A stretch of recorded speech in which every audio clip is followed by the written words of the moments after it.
I never imagined I'd hire a male nanny, but after weeks of balancing work, kids, and a household that always seemed on the edge of chaos, I eventually gave in. Andrew came highly recommended. He had worked for a friend of mine who vouched for him, saying he was excellent with children and incredibly trustworthy. When he arrived for the interview, I was taken aback. I had expected someone older, more like the grandparent-type babysitters I'd seen in movies.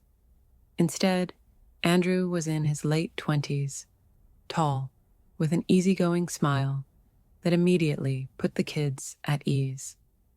He got the job partly because we were desperate, and partly because I could see how much the kids adored him. He didn't just supervise them, he played with them, made them laugh, and somehow managed to get them to eat their vegetables without a struggle. My husband, Greg, was away a lot for work, and Andrew filled a gap in our lives I hadn't realized was there. It all started innocently enough. Small talks in the kitchen while he packed snacks for the kids, shared laughs about my youngest, Ella, who had started calling him Andy.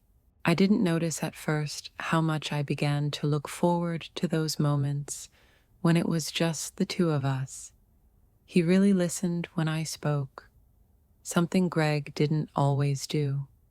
One evening, after the kids went to bed, Andrew stayed a little longer to help clean up after Ella's birthday party. The house was quiet, the kind of stillness rare when you have 3 kids under 10. I handed him a glass of lemonade, and we sat at the kitchen table, chatting about everything and nothing. "You're amazing with them," I said, pointing toward the stairs where the kids were asleep. "I don't know how you do it." He gave a small smile. "They make it easy. You've raised great kids." I felt a rush of warmth from the compliment, but brushed it off, telling myself it was just polite conversation. Later that night, lying in bed with Greg snoring beside me, I replayed how Andrew had looked at me when he said those words. The next day, things felt different. On the surface, Andrew was as professional as ever, and I stayed focused on my work and the kids. But there was a shift. I couldn't ignore it. A subtle awareness of his presence. It wasn't just me. There were moments when our eyes would meet across the room and linger a second too long, or his hand would brush mine when he handed me the baby's bottle. These small, fleeting touches shouldn't have meant much, but they did, at least to me. One afternoon, while sorting laundry in the living room, Andrew came in from the backyard, where he had been playing with the kids. He stood there, wiping sweat from his forehead, and for a moment, I forgot to breathe.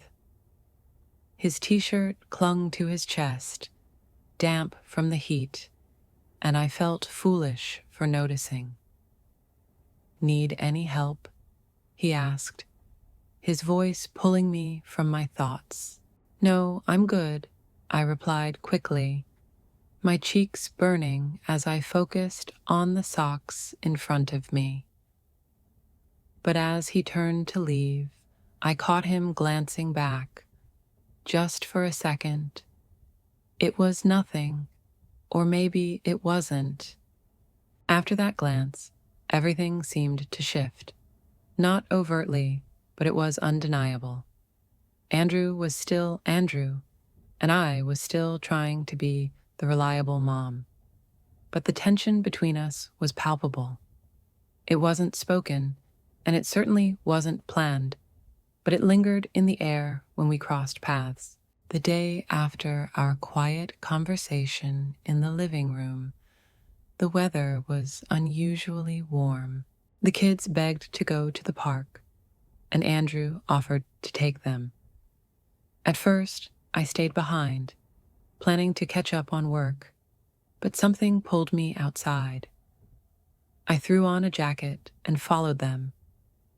When I arrived, the kids were running wild on the playground, their laughter ringing through the crisp afternoon air. Andrew was standing nearby, watching them with a small, content smile. I walked over, and he turned when he heard my footsteps. "Decided to join us?"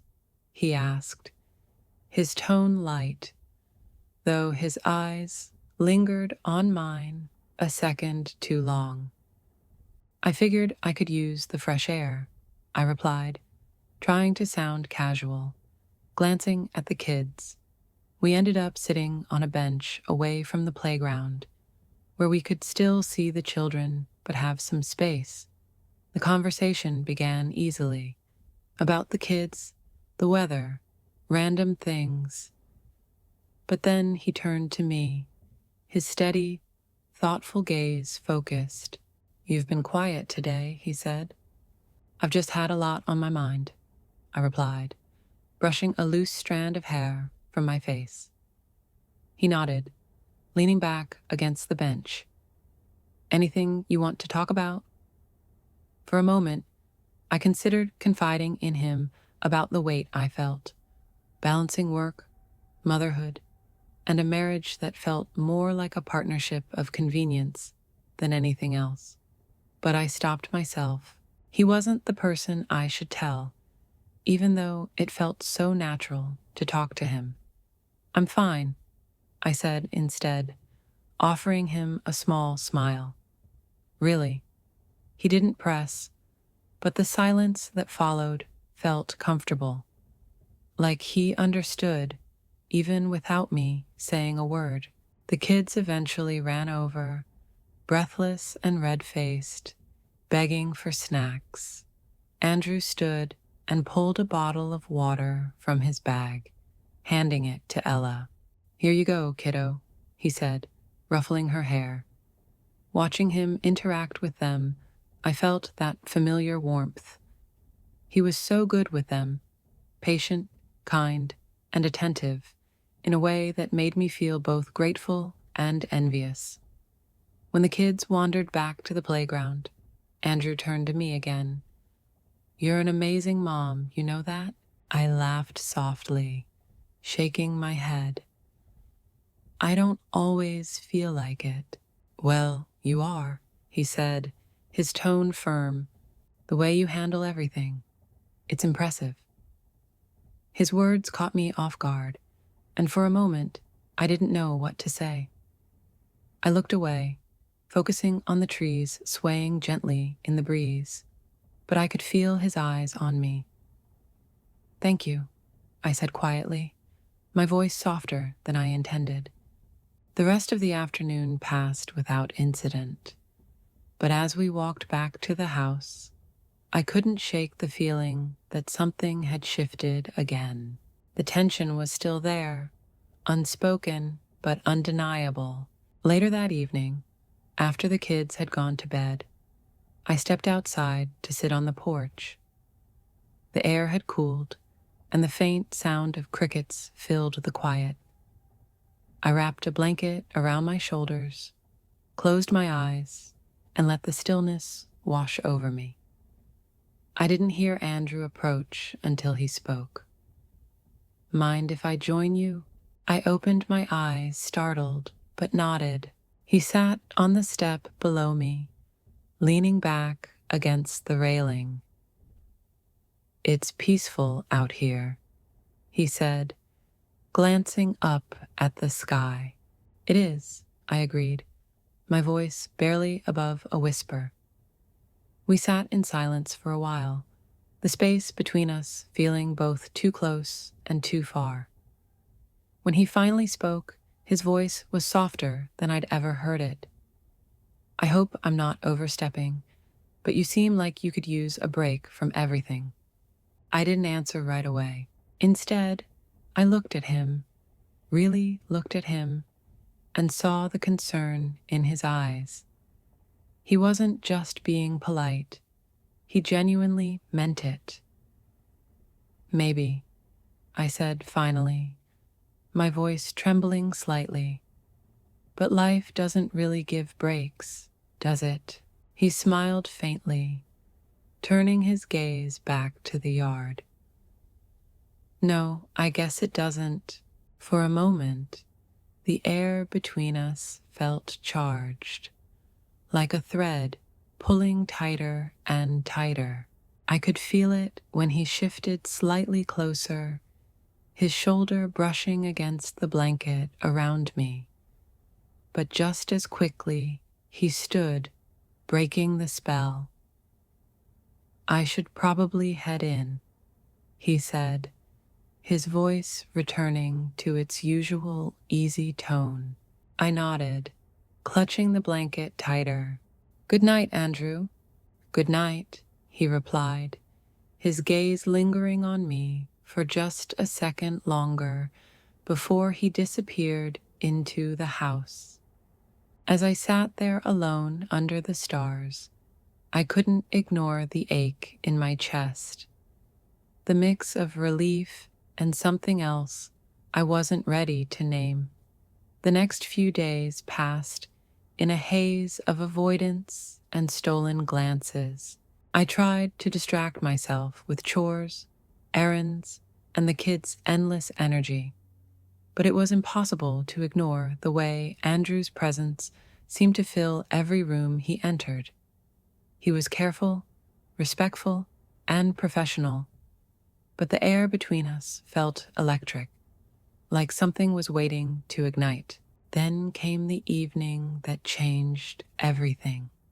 Greg had called to say he wouldn't be home until late again, and the kids were asleep upstairs. I was in the backyard tidying up after dinner when Andrew stepped out of the house, holding 2 mugs of tea. His silhouette was framed by the soft light spilling from the kitchen. "Thought you might need this," he said, handing me one of the mugs. "Thanks," I murmured, taking it from him. My fingers brushed his, and the brief contact sent a jolt through me. He sat down on the edge of the patio, and I joined him. The cool night air wrapped around us. We didn't speak at first, just sipped our tea in silence. But the quiet wasn't uncomfortable. It felt heavy with unspoken words. After a while, he broke the silence. "You've been distant," he said, his voice low but steady. I glanced at him, my heart pounding. "I've just had a lot on my mind." "Is it me?" he asked, his eyes meeting mine. There was no accusation in his tone, just a quiet vulnerability that made it hard to look away. I hesitated, gripping the mug tighter. "It's not you. It's me. This situation." He nodded slowly, his gaze dropping to the ground. "I get it. I really do. I don't want to make things harder for you." "You're not," I said quickly, and he looked up again, his expression searching. The words hung between us, unspoken but understood. I knew I should stand up, walk back into the house, and end whatever this was. But I didn't. I couldn't. Instead, I stayed. And when he shifted slightly closer, I didn't move away. His knee brushed against mine, and the contact sent a wave of warmth through me. "I don't want to overstep," he said softly, his voice barely audible over the sound of the crickets. "You haven't," I whispered, even though I knew we were dangerously close to a line we couldn't uncross. He reached up, hesitating for a moment before brushing a stray strand of hair from my face. The touch was so gentle, so deliberate, that it felt like the world had stopped spinning for a heartbeat. We just looked at each other, the tension between us crackling like a live wire. I could feel his breath, warm and unsteady, and my own heart pounding in my chest. Then the sound of a car door slamming in the distance shattered the moment. We both jolted, pulling away as if the spell had been broken. I started, but the words wouldn't come. Andrew stood, running a hand through his hair. "I should go," he said, his voice tight. I nodded, clutching the mug in my hands as if it could steady me. "Good night, Andrew." "Good night," he replied, his eyes lingering on mine for one last fleeting second before he disappeared into the house. I stayed outside for a long time after he left, staring up at the stars, trying to make sense of the storm of emotions swirling inside me. Relief, regret, longing, all tangled together in a way that left me breathless. When I finally went inside, the house was quiet. Andrew had already left, and the kids were still fast asleep. I climbed the stairs to my bedroom, closing the door softly behind me. As I lay in bed, staring at the ceiling, I couldn't stop replaying the way he had looked at me, the way he had almost, but not quite, closed the distance between us. It would have been so easy to let it happen, to let myself fall into something that felt as terrifying as it did inevitable. But it hadn't happened, and that was the thing about almosts. They linger, haunted, and whisper of what could have been. The next morning, when Andrew arrived, everything seemed back to normal. He greeted the kids with his usual warmth, and we barely exchanged more than a few polite words. But when our eyes met briefly across the kitchen, I saw it. The quiet understanding, the shared memory of a moment that had come so close to changing everything. Then he looked away, and so did I, because some lines, once crossed, can never be uncrossed. I stood at the front of the classroom, flipping through my notes, though my mind wasn't focused on the material at hand. This was the kind of moment I had worked toward, the career I had built after years of studying and proving myself in a male-dominated field. But all I could think about was Leo, a foreign student with bright eyes and an eager energy, his accent making even the simplest phrases sound poetic.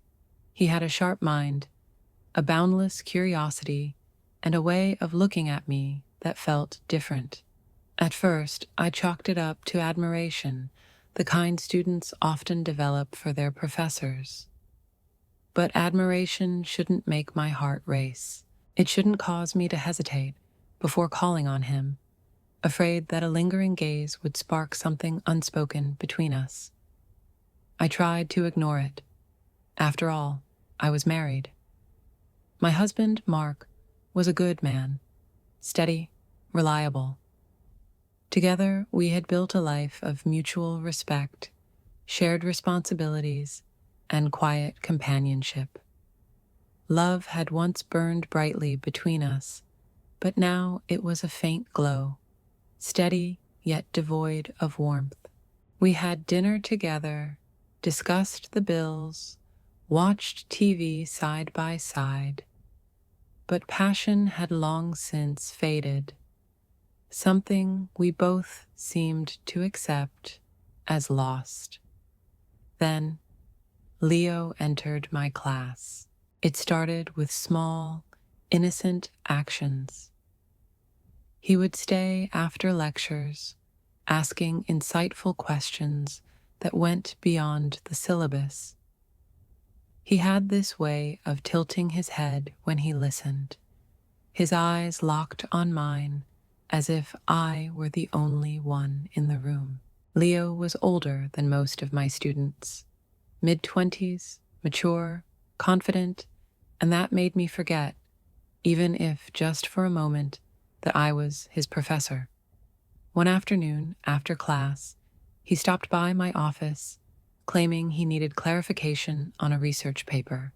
I expected a quick chat, but we ended up talking for nearly an hour about literature, life, and the challenges of finding meaning in a world that often felt mechanical. When he finally left, I realized my hands were shaking. That night, I lay in bed next to Mark, staring at the ceiling, replaying every moment. How Leo leaned in when he spoke, how his voice softened when he asked about my research, how he made me feel seen in a way I hadn't in years.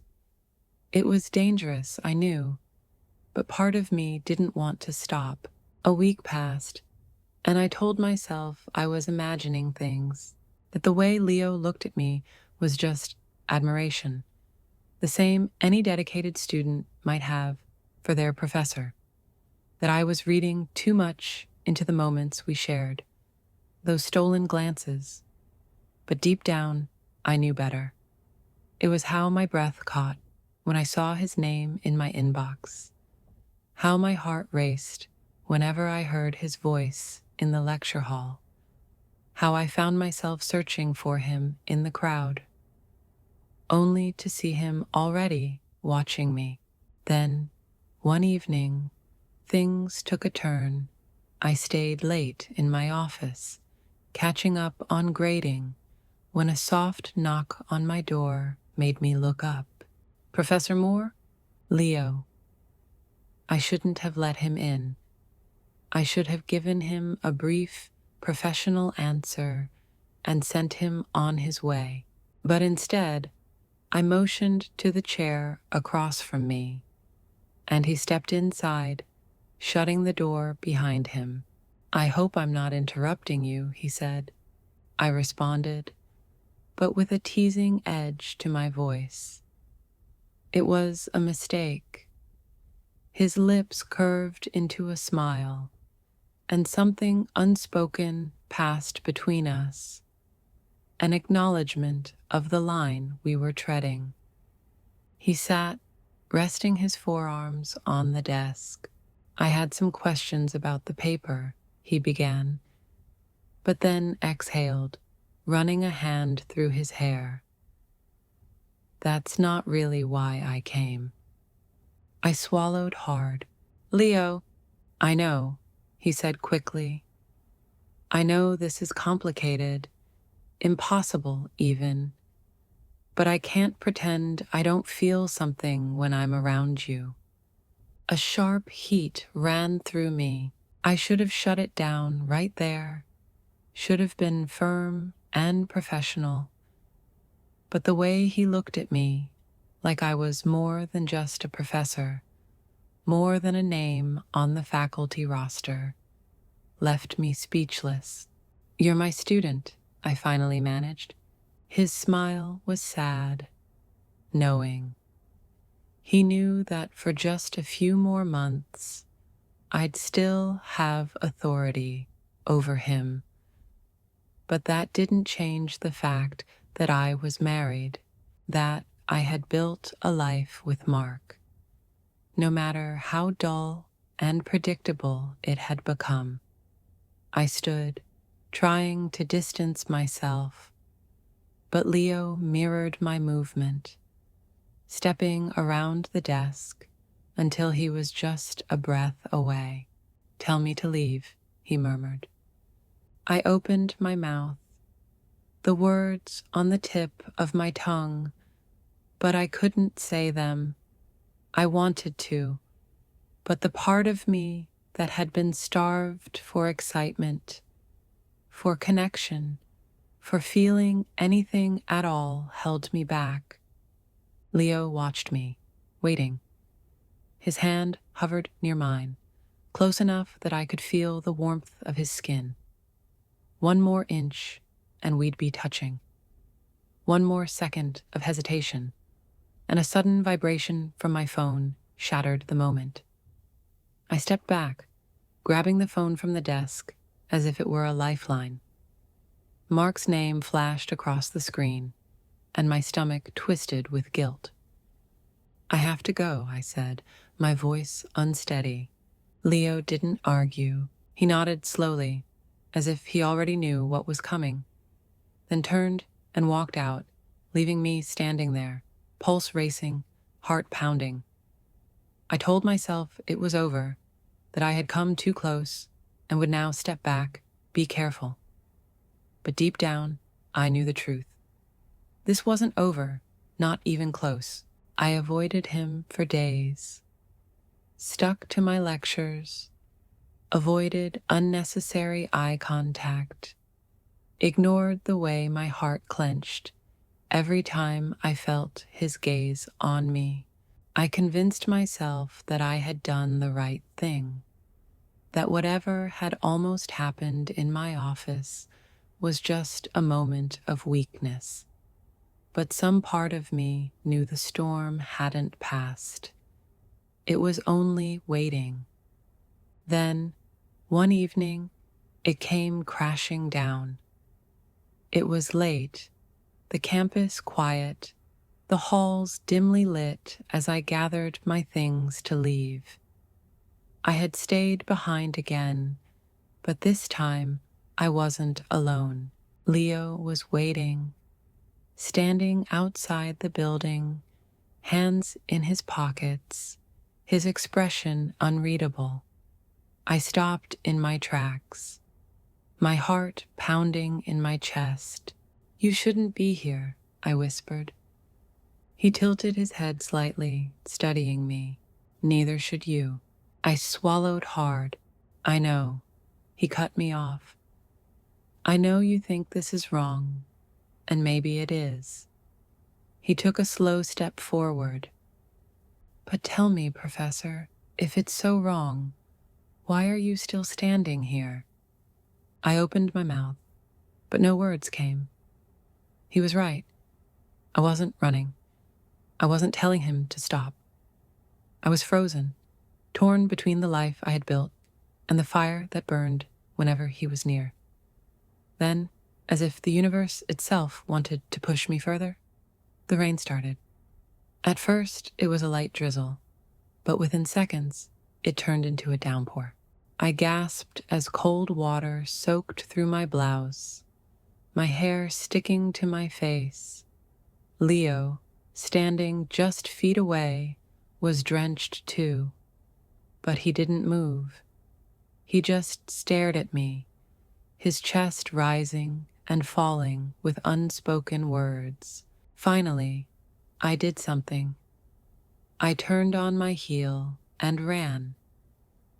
Not toward him, not away from him, just anywhere. I didn't even know where I was going until I found myself at my car, fumbling for my keys, my breath coming in short, ragged gasps. The storm raged around me, but my hands were shaking for a different reason. "Let me drive you home," his voice came from behind me. I turned, and there he was, soaked through, eyes dark with something I couldn't name. I wanted to say no. I should have, but my fingers loosened around the keys. The drive was silent, tense. My home wasn't far, but every second in that car felt like an eternity. The air was thick, charged with something we both refused to acknowledge.